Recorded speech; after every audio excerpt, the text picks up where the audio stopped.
mwiza mu rugo we n'umutambyi mukuru abakenura mu buryo bw'umwuka n'ubw'umubiri akunda umugore we akamuha agaciro azi ko ari umufasha namufata nk'umugaragu abasore bacyuba ibiti by'ikuririza abakobwa b'amabuye akomeza imfuruka tuzabona iterambere ryihuta mu miryango itorero no muri rubanda bashima Imana itorero no muri rubanda bashima Imana. Reka tubasuhuze mwese abadukurikirana binyuriye mu biganiro dutanga. Uyu ni wa mwanya mwiza aho mugiye kongera kuganira n'abagorozi bakuru umurimo w'ivugurura n'ubugorozi. Tukaba rero twishimiye kongera kubana namwe. Njye amazina yanjye nitwa Karahamuheto Jean Pierre, nkaba ndi kumwe rero n'umusaza hano, reka bibwire. Nzungu Gad. Tukaba turababwiriza butumwa rero. Twishimiye rero kubana namwe mu kiganiro tugiye kugira kijyaniranye n'umuryango, ariko reka tubaze insanganyamatsiko uko yitwa, tuyibaze muzehe ugiye no kutwigisha. Urukundo n'ubucuti mu muryango nibwo dufite. Urukundo n'ubucuti mu muryango. Murakoze cyane. Nkuko mubyumvise atubwiye ko ari urukundo n'ubucuti mu muryango, kuko imiryango itarabaho kandi no kuremwa kwayo bituruka ku Mana. Nta kiri hano kuri isi kitaremwe, ibibaho byose biri under control ni y'Imana. Imana niyo ibikontorora, niyo ibimugenga wabyo. Reka rero dusabe muzehe abanze asenge, nyuma yo gusenga tuze gukomeza ikiganiro cyacu. Agiye gusenga, none namara gusenga turaza gukomeza ikiganiro. Murakoze. Data wa twese turagushimye, udukundiye kubaho kugeza muri aya masaha. Izina ryawe nirihabwe icyubahiro. Tugiye kwiga ijambo ryawe n'inama wahaye umuntu kugira ngo amererwe neza. Turagusabye ngo duhe kumva kandi buri wese yumve ibimureba. Tubishimire izina ryawe, tubyambaje mu izina rya Yesu, amen. Amena. Murakoze cyane. Nkuko amaze kubitubwira, tumaze kubona ko tugiye kurebera hamwe urukundo n'ubucuti mu muryango. Reka rero tubahe umwanya mutubwire nyirizina ibikubiye muri ibi mugiye kutwigisha no kutuganizaho muri aka kanya. Murakoze. Ku bantu benshi cyane badakurikirana nyirizina iby'iyobokamana, ubundi iyobokamana rigizwe n'urukundo nyakuri by'umwihariko mu muryango. Ku batabizi, mu muryango iyo hatunganye, uvuga ngo iwanyu, iwacu, iwawe, twese hatunganye, itorero ryaba ari ryiza, igihugu cyaba ari cyiza, amahoro n'umutekano byaba bihari. Niyo mpamvu ibyigisho byo kwigisha umuryango biri mu nkingi zikomeye zivuga butumwa.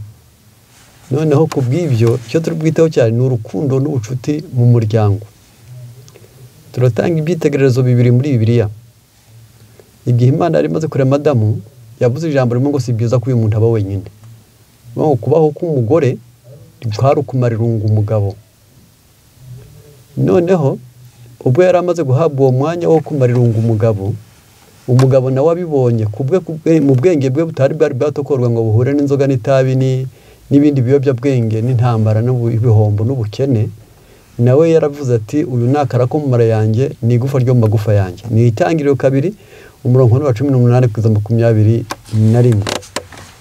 Aya magambo y'ubwayo Imana yavuze ngo si byiza ko aba wenyine. Umugabo nawe arebye aravuga ati ni ukuri uyu nakagufa ko mu magufa yanjye. Ubwo murumva ko byanze bikunze umugabo agifite ubwenge bugihagaze neza yasanze umugore we ari akagufa mu magufa. Umuntu afite amagufa 206, ariko umugore yagira ngo n'utugufa twa tundi dutuma umuntu agira byango mu Gifaransa baravuga ngo sans os pas de mouvement. Bangu iyo nta magufa no kwinyagambura ntako. Niyo mpamvu turi bukurikirane nibura ngo buri wese ase n'umuntu ukurikiranye neza. Rero Adamu yabonye, Imana yabonye ko Eva yamara Adamu irungu. Adamu nawe abona uwari akagufa ko mu magufa ye n'akara ko mu mara ye. naho mu rwa kabiri rwa Petero igice cyawo rwa mbere rwa Petero 3:4-6 watubwira ko abagore ba kera bose ngo bari bazi kwirimbishisha, reka mbisome, barimbaga ariko bakoreye mu bintu byiza bibiri. Bwa mbere kwari ukubaha abo bashatse, kabiri kwari ukubabeza mu mutima. Ibyo bintu bibiri byombi byatumye babona ibyo ngiye gusoma ahangaha.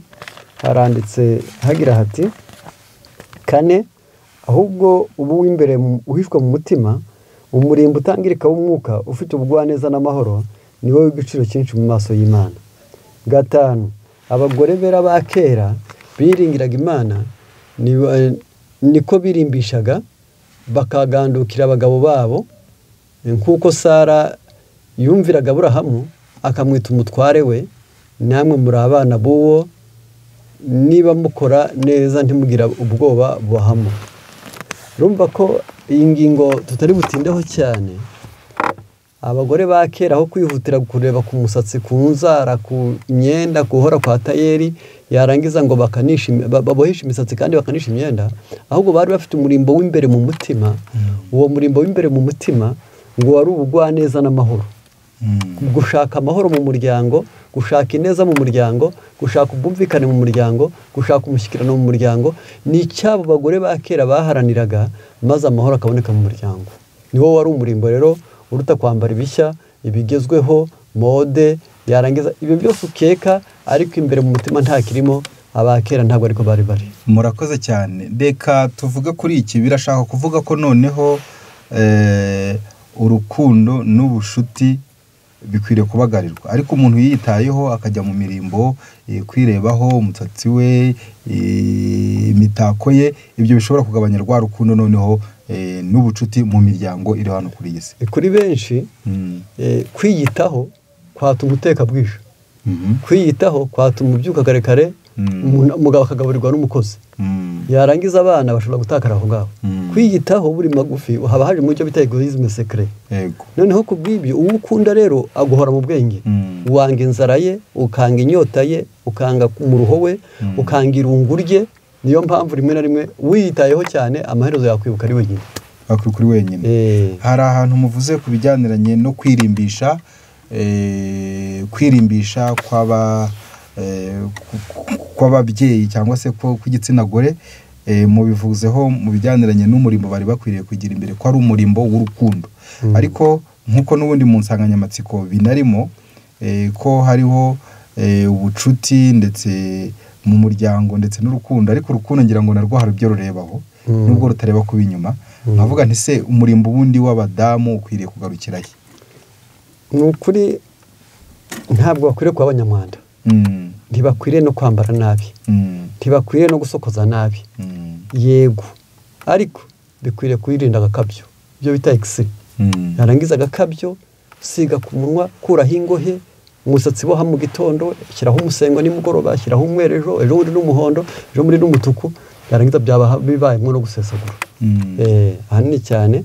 Ariko reka tugane ku kintu dukeneye, ngo nibura buri wese yumve rura rukundo icyo ari cyo, kuko mu gitabo cyitwa Intekerezo, Imico n'Ubumuntu, paje 216 ho havuga amagambo agira ati urukundo dukundana ni imbuto y'isano tugirana n'Imana. Banga umugabo n'umugore batari bakunda Imana, gukundana nabo ubwabo ntabwo bakundana. Ahubwo nk'uko umuntu ahaha mu isoko akabona agatunga umuryango, ni nako umuntu ahaha ku Mana urukundo agakunda bi. Noneho kubw'ibyo kubera iki? Turabagize umuryango umwe kandi turakundana kuko Imana yadukunze. Bigereranijwe n'ubwo rukundo nyakuri rwejejwe kandi rwatojwe, urugwiro rw'abisi rw'amajyejuru n'ubucuti by'agakabyo budafite busobanuro, ni nk'umurama mu ngano. Vuga ngo ubu buryarya, gukunda undi muri kurebana, yatambuka ukihundi, yarangiza ubwo ari uburyarya wamukunze. Ubwo mvuze ngo umutima uharika, ubwo buryo baba bamaze gusa naho watwawe n'ikindi, kandi ntabwo washobora gukunda babiri mu mwanya umwe. Reka nse nk'uwaciye mu jambo, ni ibihe bintu byagaragaza urukundo k'umuntu arufite, cyangwa se ni ibihe bimenyetso wagaragariza umuntu ukamwereka ko umukunze bitarimo uburyarya? Reka dusomye cyane cyane mu muryango. Ariko aho niho nandi cyane nta rundi rukundo ndi kuvuga hanze nta rundi bw'ubucuti bw'abagabo n'abagore abagabo n'abandi bagabo ahubwo ndacyari mu muryango aravuze ngo gukunda nk'uko Yesu yakundaga bisobanuye kutikanyiza no kwiyanga igihe cyose n'ahantu hose binyuze mu magambo no mu ndoro yuje ubugiraneza mbese ngiki kintu gikenewe urukundo nyakuri ni imico myiza y'agaciro ikomoka mu ijuru kandi impumuro yarwo igenda yiyongera uko rushaho gukwirakwizwa ku bandi urumva ko byanze bikunze uyu muntu nta kurambirwa aragukunda kandi ni ingeso nziza rero hari ibintu navuga ko mu gitabo cyitwa kubaho mushyikiranye bakoresheje mu ijambo rikomeye basobanura iryo jambo ubucuti aravuga ngo iyo umuntu ari inshuti yawe aravuze ngo akubonamo icyiza atayobewe ko ari icyo ubura uvuga ngo umuntu yagukunda nicyo gituma uzasanga urukundo umubyeyi akunda umwana we ugasanga aramukunze aramuhetse umwana akituma umubyeyi akishima ahubwo yasiba kwituma akariho umubyeyi ababara yarangiza ntabwo umwanda yarazanye ntabwo ari amafaranga ahubwo ni ikimenyetso kindi umuntu yagukunda ashobora kubonamo icyiza ndetse byonyine ubwabyo gusa icyo ni icya mbere akubonamo icyiza atayobewe ko hari icyo ubura akakugaragariza ko akwishimiye byanze bikunze umuntu ugukunda akubonamo icyiza kabiri ntayobewe ko hariho icyo ubura nawe udashobora ariko buri gihe ahora akwishimiye uwo muntu aba ari gukunda kuko ntabwo uba wujuje byose ntabwo uba wujuje byose birazwi n'imigezi ku isi ntingana n'ibiti bisobanuye ngo yenda ntange nk'urugero nimba ari ko mwashaka kwerekeza ntange nk'urugero umuntu ashobora kugira abana bashobora kuba abanyembaraga bakaba abasore ariko mu bwenge ntibikunde bakongera bakaba abanyamibare bakagira ubwenge ku ishuri bakazana amanota ya mbere ariko mu rugo ntacyo bashoboye ariko ugakomeza ukabakunda kuko ari ukabakunda ukamenya ateganya ko n'ibyo azageraho namara gukura azabishobora n'ukunda ukorana ibyo byiringiro ni icyizere kuko rwizera byose niko Bibiliya ivuga urukundo rwizera byose rukababarira byose none nkavuga nti ko bimeze gutyo urukundo rukwiriye kwihangana rukageza ryari urwo mu muryango urwo mu muryango rurihangana kuko haba igihe cyo umuvandimwe wawe inshuti yawe umwana wawe aguhemukiye n'uwo muvukana n'umudamu bikamera gutyo bikaba intambara y'urudaca bikwiriye kugeza ryari ni ukuri biravuze ngo bazabana akaramata umugabo n'umugore ni akaramata ijambo akaramata ubwo ni ukugeza ku gupfa ntabwo ari ukugeza mu ijoro kuko hari abapfakara bakiri bazima noneho bambe bakiriho kandi Yesu ataragaruka ku ngingo ya kabiri umuntu iyo ari inshuti yawe kandi agukunda cyangwa se ari gukunda ahubwo bikera ubucuti agwa n'umwanya w'icyubahiro mu buzima bwe icyiza kiruta ibindi agushakira ni umunezero iyo ni ya ngingo ya kabiri muri cya gitabo cya Vive Communique yarangiza iyo umuntu agukunda guha umwanya w'icyubahiro kabiri mu buzima bwe yarangiza icyiza kiruta ibindi agushakira ni umunezero bivuga ngo aguha umwanya w'icyubahiro akagushakira umunezero iyo ni ingingo ya kabiri y'umuntu witwa inshuti yawe aguha umwanya w'icyubahiro kandi icyo agushakira kiruta ibindi ni umunezero ku ngingo ya gatatu ntimuhishanye aho mufite imbaraga naho mugira intege nke yarangiza aramubwira ati ko biri kose mugenzi wanjye ibi byose byose sinyambishobora jya wihangana ariko bigeze ahantu biba birananira yarangiza noho wajya kuhagera nawe ukamera nk'umuntu ugiye kwambutsa umwana mu byondo ukamenya uyu mwana ntiyashobora kwisimbutsa yarangiza kuko mwamaze kumenyana muziranye neza mudahishanya akaba arakubwira ati ahangaha ngira imbaraga hano ntagira intege nke yarangiza nawe wahagera ukihangana ukavuga uti ntajya hashobora ndabizi yarangiza aho muhukura icyizere n'aho abatera ubwoba icyo nacyo ukaba ushaka kubibwira mugenzi wawe akamubwira ati uri inshuti yanjye iyo bigeze ahangiye ngira ubwoba ariko akarenga akanakwihanganira akanagufasha akanagushyigikira umuntu yari inshuti yawe azi handi ufite intege nke ararenga akanagukunda akakwihanganira akanagushakira umunezero kandi akagushyigikira handi udashoboye ibyo udashoboye guterura akabiterura yarangiza aho unanirwa kwihuta akagushakira kwihutisha cy'ibinyabiziga yarangiza aho unanirwa gutekereza neza akabara yarangiza amafaranga wazanye nibwo wacuruje no kumenya akacurujwe kose akakwandikira byonyine ubwabyo gusa akakwakira yarangiza umuntu ari inshuti yawe abazi naho ugira intege nke murakoze Bibiliya ivuga iki ku rukundo rw'abashakanye cyangwa se ku rukundo rukwiriye kugira umuryango ni ukuri Bibiliya mu Befeso igice cya 5 havuzwemo amagambo magufi ariko afite ireme mu Befeso 5 harimo aya magambo agira ati aya magambo yo mu Befeso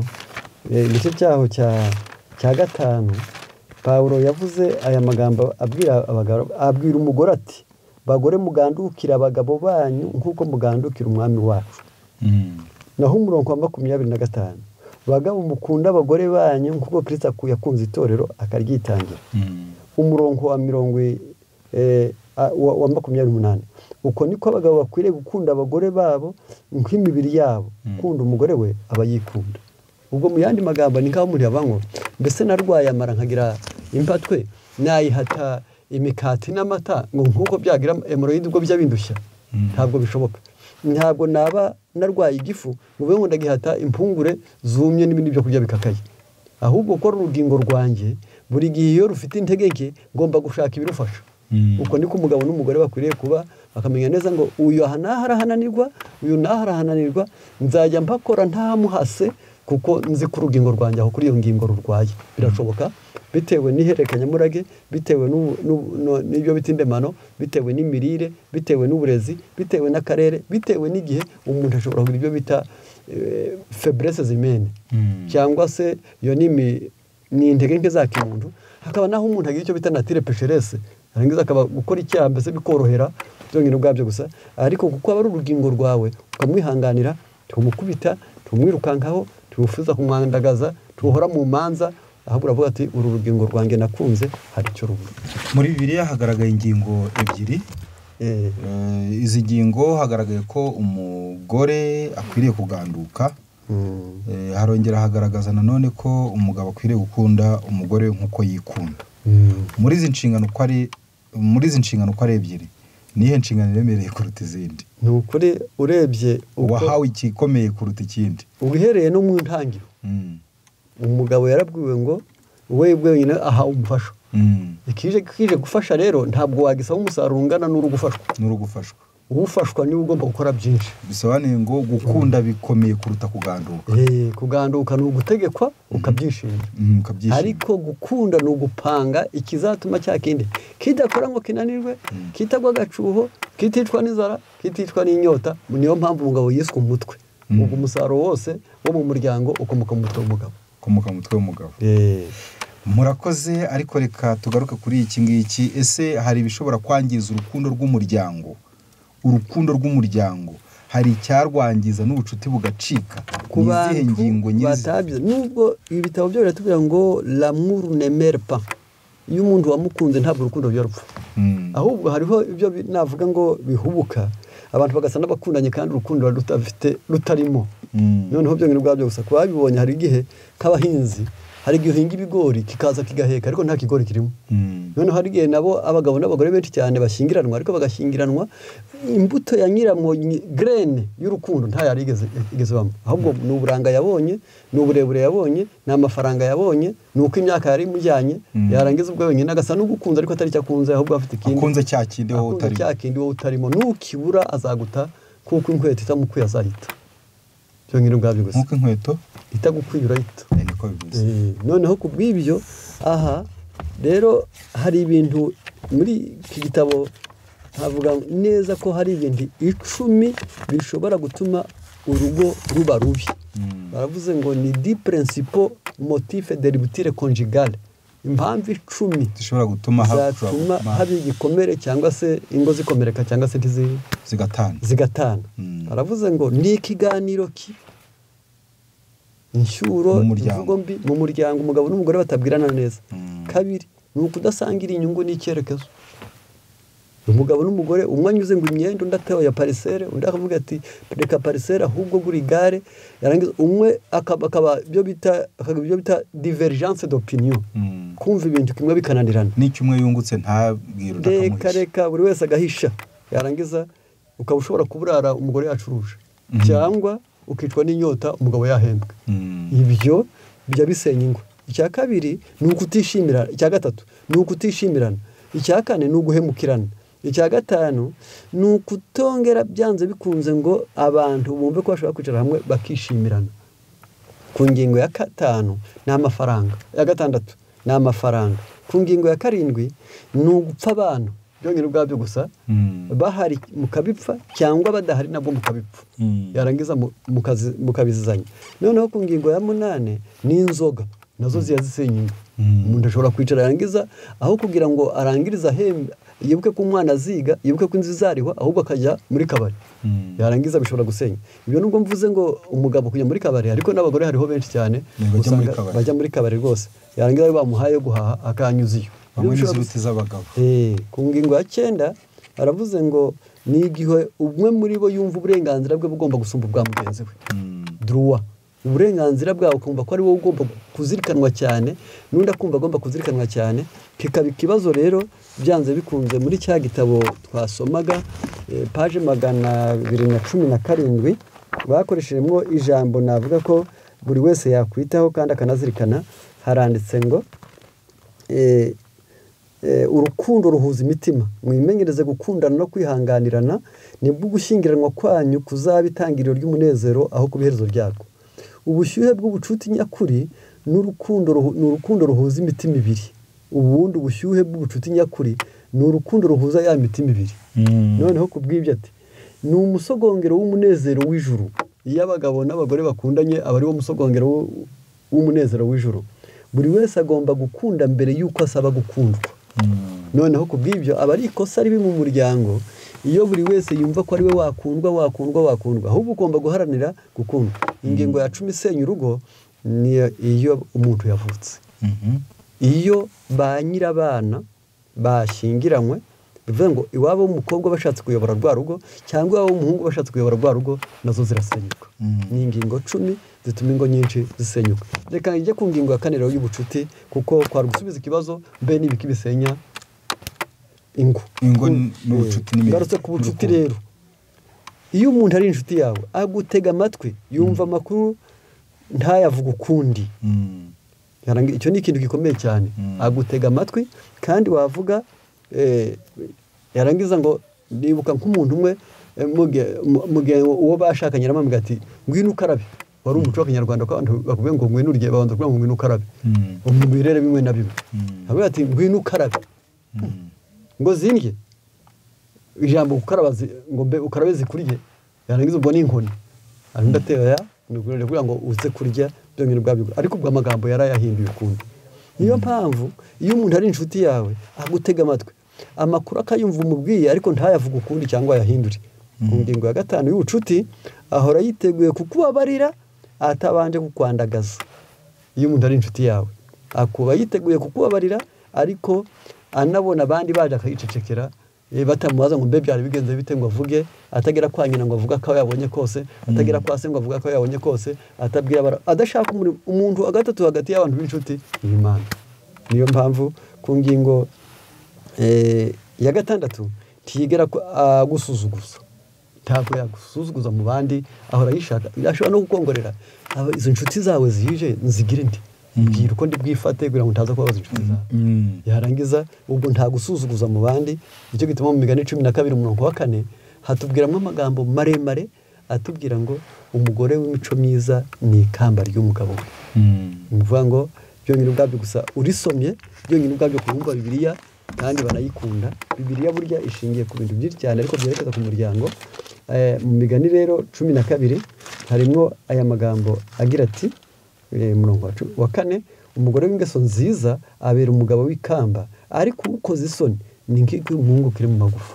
umugore ukoze isoni waduha amazi ngo muze muyihe yarangiza ariko wajya wihangana igihe abashyitsi baje ngo ntabwo ari abanjye ngo ni abawe yarangiza ariko mudutekera ibishyimbo ati ndabaha amashu n'ibirayi n'ibitoki bidatonoye yarangiza mbese ako gahimano niyo mpamvu umugore ukoze isoni ababaye nk'ikimungu cyinjira mu magufa ye rero ku ngingo ya 7 y'ubucuti inshuti n'umuntu ubwira ibiri kuri mutima byose akarobanura mu ibyiza ariko wowe baravuze ngo muri iki gitabo cyonyine ubwacyo gusa bakoreshejemo ijambo riremereye cyane nakunda ko umuntu wese bakoreshejemo ijambo ngo un ami est quelqu'un sur qui on peut déverser tous les contenus de son cœur iyo umuntu ari inshuti yawe ni umuntu umenamwe ibikuri ku mutima byose regret la paille ukamumenamwe imbuto n'umurama byonyine ubwabo amara kubimenamo avuga ngo sacha qui ne mettrait tendre le prendra et en fera le tri akaba azi neza ngo nubwo byose mbimubwiye kaba mbimumenyeho afite ikiganza kinkunda kandi kinyitaho ararobanuramwo iby'ingenzi ibyo gutabwa afite yarangiza uwo niwe muntu witwa inshuti yawe conservera ce qui doit être azazigama igikwiriye kuzigamwa et avec le souffle de sa bonté fera s'envoler le reste bitewe n'ubwira neza gufitiye azatumura umurimo. Murakoze cyane, reka tugane ku musozo muri iki kiganiro cyacu tubaza yenda ikintu giheruka ni ikihe kintu cyabwirwa imiryango itakigira ubucuti itakigira ndetse n'urukundo muri yo haba ku bana ku babyeyi aribo abagabo n'abagore ni ikihe dusoza mwababwiraho inama nk'inama ndetse cyane cyane ijyananye n'ubukiransi bwo muri Bibiliya umuntu akwiriye kwirinda kuba ikibazo kuri mugenzi we kabiri ukwiriye kwirinda ko umuryango wawe uzaba iciro ry'imigani ku isi gatatu ukwiriye kwirinda guhangayikisha abandi kane ukwiriye kwirinda gukoza isoni aho uvuka ibyo nibwo buryo bwiza abantu bose bakabiharanira umwana kubaha aho uvuka ubwo nukuvuga ngo mu muryango runaka aho waturutse bavuze ngo wabyaye nawe aramutwa n'abakwe ubwo mbese ni umugore warayagutuka ugahura na nyoko bukwe mu gitondo yarangiza mbe mwaramutse mbese ntumwishimiye ukurikije uko umukobwa we yagututse yarangiza ejo nawe wakubita umukobwa we yarangiza mwahura gato cyane yarangiza ati ngo uti mwaramutse ngo murebye nabi rero yabakubita ngaho uri umukobwa yishwe n'inkoni ubwo rero kubw'ibyo iyo umuntu urugo rukundana ruruhura igihugu urugo rukundana ni ishema ry'umuryango urugo rukundana ni icyubahiro cy'itorero urugo rukundana ni umutekano w'igihugu byongera bwabyo gusa niyo mpamvu dukwiriye kuba n'intangarugero. Murakoze cyane, reka tugane ku musozo w'ikiganiro cyacu noneho tubahe umwanya twatangiye dusenga mwongere musenge tubahe umwanya mwongere musenge ubundi tugane ku musozo. Murakoze. Shima data wa twese uyu mwanya turagusabye kugira ngo abagabo n'abagore abasore n'inkumi abakuze n'abakiri bato twese uduha imbaraga yatuma dutunganya mu mitima yacu kugira ngo tubashe kubona umusogongero w'ijuru ari wo munezero wo mu muryango tubishimire izina ryawe. Amen. Uzibikwiriye kuri buri wese uturinde kujya dukenera gukundwa ahubwo duhatanire gukunda abandi cyane cyane duhere mu miryango yacu n'abo twashatse n'abo twabyaye n'abo tuvukana n'abaturanyi maze isi tuyihe umutekano n'amahoro turinde kuba ikibazo ku isi no mu muryango tubyambaje mu izina rya Yesu. Amen. Mugabo mwiza mu rugo n'umutambyi mukuru abakenura mu buryo bw'umwuka n'ubw'umubiri akunda umugore we akamuha agaciro azi ko ari umufasha ntamufata nk'umugaragu. Abasore bacyuba ibiti byikuririza abakobwa b'amabuye akomeza imfuruka tuzabona iterambere ryihuta mu miryango itorero no muri rubanda bashima Imana itorero no muri rubanda bashima Imana.